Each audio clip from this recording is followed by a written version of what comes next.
কেন্দ্রীয় সরকারের জনবিরোধী কর্পোরেটমুখী বাজেট এবং রাজ্যে বাড়তে থাকা বেকারত্ব প্রতিবাদে পথে নামলেন সিপিআইএম কাঁচরাপাড়া এরিয়া কমিটি।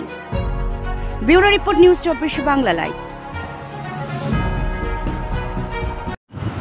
আপনাদের এই রাজ্যের যে বাজেট নিয়ে আপনাদের যে প্রতিবাদ হচ্ছে, কেন্দ্রের বাজেট নিয়ে হচ্ছে, কি বলবেন এই বিষয়ে? আপনারা ইতিমধ্যে দেখেছেন যে কেন্দ্রীয় সরকারের বাজেট বেরিয়েছে এবং সেই বাজেটে দেখেছে যেভাবে নির্মলা সীতারামনের বাজেট পেশ করলো, সেই বাজেটের কোনো দিশা নেই। আমাদের গরিব মানুষ, খেটে খাওয়া মানুষ, মেহনতি মানুষ, তাদের জন্য যে বাজেটের কোনো লক্ষ্য নেই। পুঁজিপতি কর্পোরেটদের জন্য হচ্ছে এই বাজেট তৈরি হচ্ছে। এই বাজেটের বিরোধিতা করে এবং তার সাথে সাথে তার পরবর্তী সময় দেবে রাজ্য সরকার যে বাজেট পেশ করেছে, সেখানেও রাজ্য সরকার যে আশা নিয়ে মানুষকে প্রলোভন দেখিয়ে সরকারে এসেছিলেন মমতা ব্যানার্জি, এবং সেখানে দেখুন বেকারদের নিয়ে একটা কথা বলার, বেকার যুবকদের কিভাবে উন্নতি করা যাবে, কলকারখানা বন্ধ, কিভাবে শিল্প আনা যাবে, তার কোনো এর দিশা এ বাজেটে নেই। বরং বাজেটে হচ্ছে বেকারদের ঘাটতি আরও কী করে বাড়ানো যায় সেই দিকে দেখবেন। স্কুল কলেজগুলোকে নতুন করে কোনো ভর্তুকি নেই, যেভাবে ড্রপ আউট হচ্ছে তাকে কিভাবে তুলে আনা যাবে, ছাত্রছাত্রীদের কি করে তুলে আনা যাবে তার কোনো আশু লক্ষ্য নেই।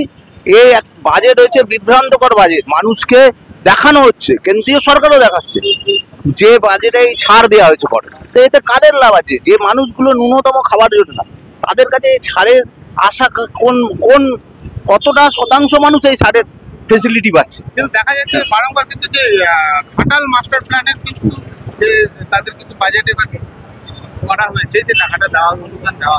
আমরা তো যতদিন ধরে দেখছি যে 2011 সালে যখন এসছে তখনও ঘাটাল মাস্টার প্ল্যানকে সামনে রেখে বলেছিল মেদিনীপুরের মানুষের, মেনলি হচ্ছে পশ্চিম মেদিনীপুরে ঘাটাল ওরিয়েন্টেড যে মানুষ এবং যার সংসদ হচ্ছেন দেব, এবং প্রথম দিন থেকে যেটা বলেছিল যে সাধারণ মানুষের কাছে এটা একটা স্বপ্ন তৈরি করেছিল। কিন্তু আমরা প্রতি বছর বর্ষার পর দেখতে পারি যে ঘাটাল ওরিয়েন্টেড যে এলাকা, সেই এলাকা জুড়ে হচ্ছে বন্যা প্লাবিত হয়ে যায়।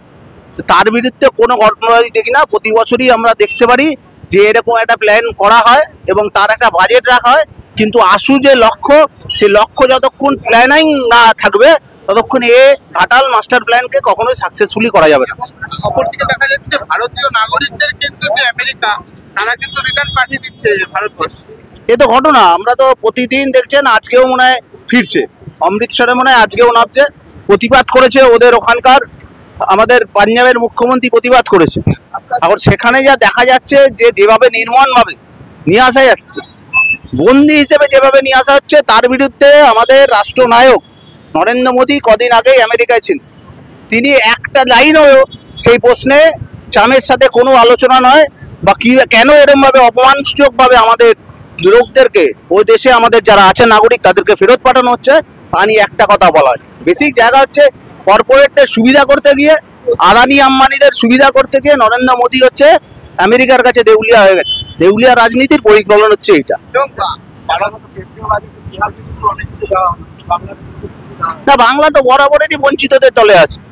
আপনি দেখবেন বরাবরের বাংলা বঞ্চিতের সংখ্যা, যখন আমরা চিৎকার করেছিলাম, যখন আমরা নাগরিকত্ব নিয়ে বলেছিলাম, এই মমতা ব্যানার্জি সরকার দাঁড়িয়ে বলেছিল যে কেন্দ্রীয় সরকার একটা টাকাও যেন না খাতে আমাদেরকে পশ্চিমবঙ্গকে দেওয়া হয়, এবং পশ্চিমবঙ্গ সেই সময় থেকেই হচ্ছে কেন্দ্রের কাছে ডিপ্রাইড হয়।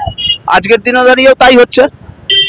এবং অপরদিকে দেখা যাচ্ছে যে হালি শহরে কিন্তু যে এখন পুকুর ভরাট চলছে, কিন্তু বিধায়ক আর চেয়ারম্যান সেগুলো জানে না। তো বিধায়ক চেয়ারম্যানের নাকের ডগায় বসেই তো হচ্ছে। এবং হালি শহরের পুকুর ভরাট হচ্ছে 2011 সালের পর থেকে আজ অবধি আমরা প্রতিদিন বলে এসেছি যে যেভাবে পুকুর ভরাট হচ্ছে, হালি শহরের প্রায় মেজর সংখ্যক পুকুর তারা ভরাট করে দিয়েছে, এবং এতে বিএলআরও অফিসেও যোগ আছে। কেন পুকুর ভরাট হচ্ছে শুধু না, জমির নেচার চেঞ্জ করে দেওয়া হচ্ছে এবং সেখানে পুকুর ডোবা এগুলোকে বাস্তু জমিতে পরিণত করা হচ্ছে। এবং কি দোষ দিবে না প্রশাসনের? আজও কিন্তু ব্যারাকপুর থেকে বাজি, কিন্তু বেআইনি বাজি কিন্তু পুলিশ প্রশাসন বলবে। আপনারা তো দেখছেন এই যে রথতলা থেকে শুরু করে কল্যাণী, রথতলা, কাঁচরাপাড়া, বাগমোড়ের ভিতর দিকে যে বাজি কারখানাগুলো আছে, আমরা প্রথমে দেখছিলাম পিংলাতে যে অবস্থা হয়েছিল, তারপরে নৈহাটির দেবকে যে ঘটনা ঘটেছিল, আমাদের বাড়ির সামনে ঘটনা ঘটলো, নিরীহ কতগুলো মহিলার প্রাণ গেল। কিন্তু সরকার তো এই বিষয়ে দেখছে না। সরকার এই বিষয়ে যদি দেখতো এই ঘটনা হতো না। বাজি কারখানার পিছনে বোম তৈরি করা হয়, এ তো আমরা অনেক দিন আগে থেকে বলে এসেছি। সেই পরিস্থিতি তৈরি হয়েছে। এ তো সরকার যদি দিবা ঘুমিয়ে থাকে, জেগে যদি ঘুমায়, তাহলে যা ঘটনা ঘটবে তাই চলছে, এর বাইরে কিছু হচ্ছে না।